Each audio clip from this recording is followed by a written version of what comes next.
Da, da, da, da. Lindsay!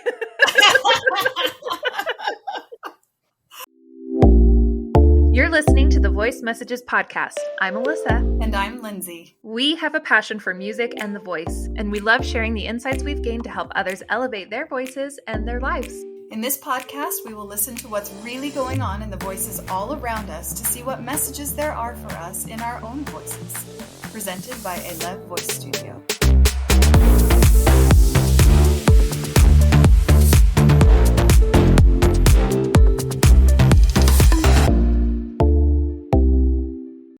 Bluey is everywhere.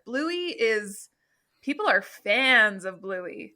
Well, and rightly so. I mean, I feel bad for people who don't have young children to give them the excuse to watch Bluey because they have to make the excuse to watch Bluey. I do. I feel bad for them. And people who just wouldn't naturally be exposed to it because their kid didn't happen upon it. Exactly. Yeah, because I feel like those people, and I mean, I don't know, I feel like those people are judging Bluey. Yeah.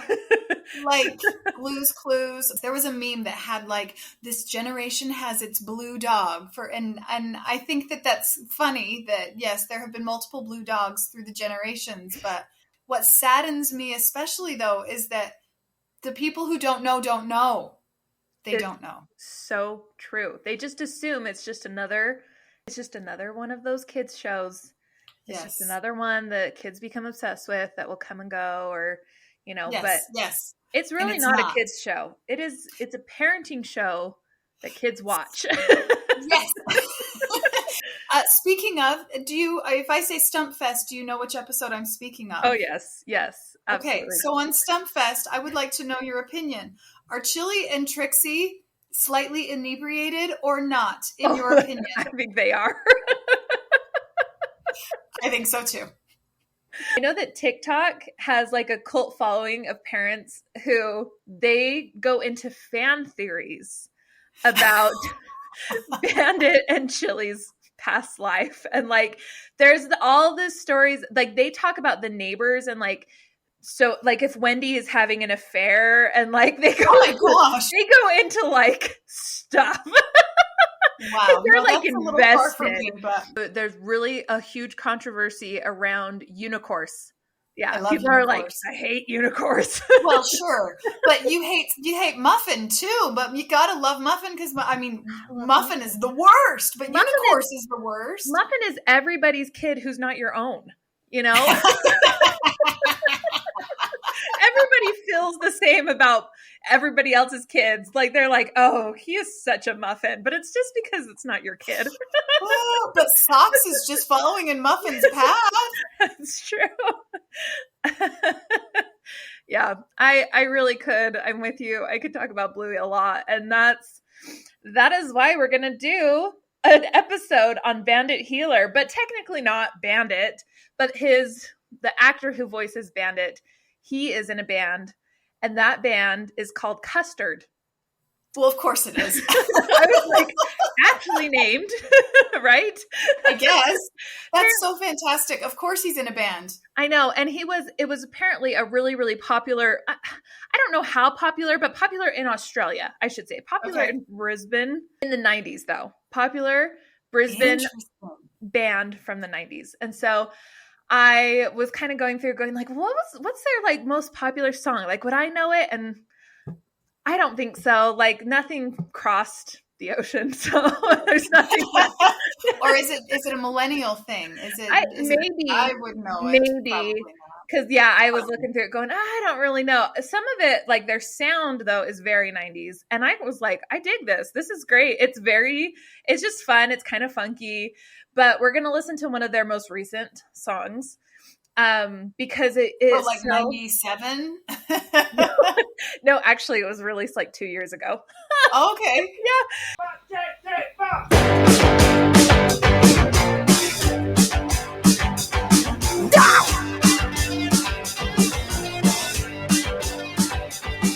It's a couple's fight going into the night. I think it started at 6:30 this morning. Yeah, it's a couple's fight. We know know it ain't right. It just came out of nowhere without warning. Well, I can sip your sarsaparilla, baby. I can sip it all afternoon. Couples fight, going into the night. Well, it could have been easy, baby. It could have been me and you. Yeah, it could have been easy, baby, in this afternoon. But it's a couples fight. Yeah, a couples fight. A couples fight. A couples fight. Okay, but first because watching that also makes me just picture, what did production look like? They're like, okay, we're going to go to this hotel, and in this corner, we're going to clear out this way. Like, it's got kind of an orangey brown wall, and then the carpet, it's fine. The carpet's good. And we'll just have everybody take their turn. It is bizarre. Like, and all of their music videos are the same level of production where it's just like, this is random. Interesting. It does remind me of the 90s. It reminds me a little bit of They Might Be Giants. Yes. It reminds me a little bit of the Proclaimers. I don't know why, but just that as soon as I heard his voice, it's like, oh, of course that's Bandit. Yeah. But then also I'm just like, and yes, I hear this generation. Right. His name is Dave McCormack, yeah? Yes, exactly. Okay. Yeah. It's so fascinating to me it sounds kind of simple, but it really is the fact that he sounds like himself when he sings. Specifically at this one part where he's kind of singing, and it's almost like he's kind of vocalizing more as a kind of a shout. Kind of a shout is a good way to put it. Yeah. There's so much more of, you just hear his voice so come through so clear. And so to me, that's what was so interesting, is that you don't hear him go into a sing mode. You don't hear it flip into and now I'm singing and it's all proper and it's so different or anything like that. It's literally just him, couples fight, jamming. This is my voice. This is my song. And I love it so much. I love it. I love that. I love that. That's so interesting because I just love the naturalness of his voice, that you could hear it, that, because I've heard Dave McCormack as Bandit Heeler and seen that was the picture. Mm-hmm. That was the picture. And I just have wondered, like, what does this guy really look like? Yeah. And yet, when you suddenly see him, it's just like, oh yeah, 100% that works. And that's the right picture too. And so it's kind of funny that way. It actually reminds me a little bit of maybe a Seth MacFarlane, who's so talented in so many different things. And I noticed my kids, I was watching the credits of a Phineas and Ferb episode, and I saw his name, like not a big name, but it was just like tucked in a place. And I'm like, well, there you are again, Seth MacFarlane doing all the things. Wow. And I just glanced at it and I saw it was his name. I don't even know what he was credited for, but something in that particular episode. And he can do all the things and all the voices, and it's just so versatile that way. It makes me think about the visual picture matching the sound. And sometimes that visual picture is created for us, and sometimes that lines up just perfect. Yes. And then other times it's given to us in a different way, right? And it's there. Sometimes they don't line up like we expect. Like personally, I don't love the visual picture and the vocal picture of Elsa from Frozen. Yeah.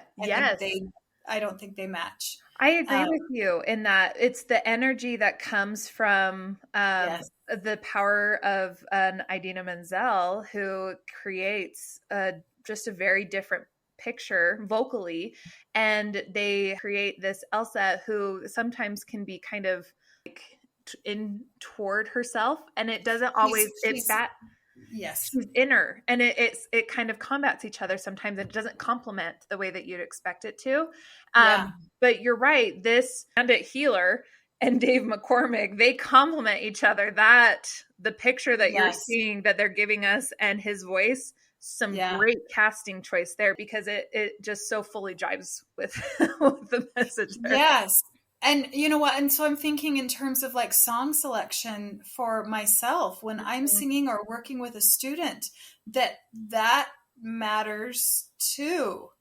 Yeah. That when you're choosing your repertoire, you want to make sure that you're picking something that vibes. There's a song from the musical Drood that is it's called The Wages of Sin, and it's the leader of a brothel, and depending on the physicality of that person, you're not going to have like an Alice in Wonderland kind of look for that. And so if you've got that, even if vocally you can do that, that may not match up. It's going to create too much of a disconnect for your audience. Yes. I think that overall, one of the voice messages that I take from this is not to sing.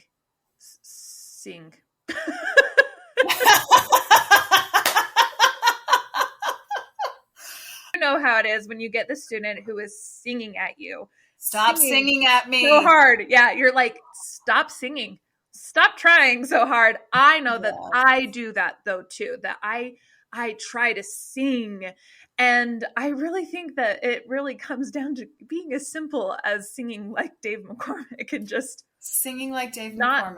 Yeah, not singing. And just sometimes it's as simple as backing off a little bit and, letting go of the control or trying to push it so hard and just allowing your voice to do what it needs to do. That's one of the messages that's a fantastic message. It reminds me of The Music Man, where Professor Harold Hill is trying to get what ends up being the barbershop quartet. They're just like, well, I don't sing. And he's just like, no, sustain talking. Yes. Ice cream. Well, he's just like, say ice cream. Yes. I don't sing it, but ice cream. And truly, that's one of the most valuable things that I find in working with my students is just sustain your talking.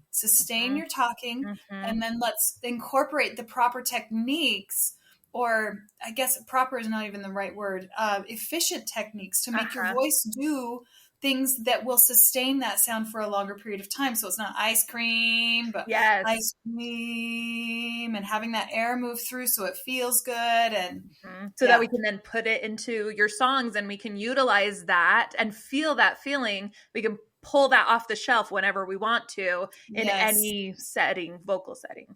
So the message is essentially a reminder that the voice that creates your speaking voice is the same voice that creates your singing voice. Yes. And it should sound like the same instrument. Yes. Love it. There we go. Mic drop. Drop that mic. I love it. But be careful because that's an expensive microphone. We need to treat our things with respect. Do you ever think that when people say mic drop, like multiple times, I'm like, why are we dropping tools like that? I mean, I get the point, but we don't need to drop things. Treat them with respect. This is not hard. And that's our voice message for the week. Go forth. Create and elevate. And use your voices wisely. Bye. Bye.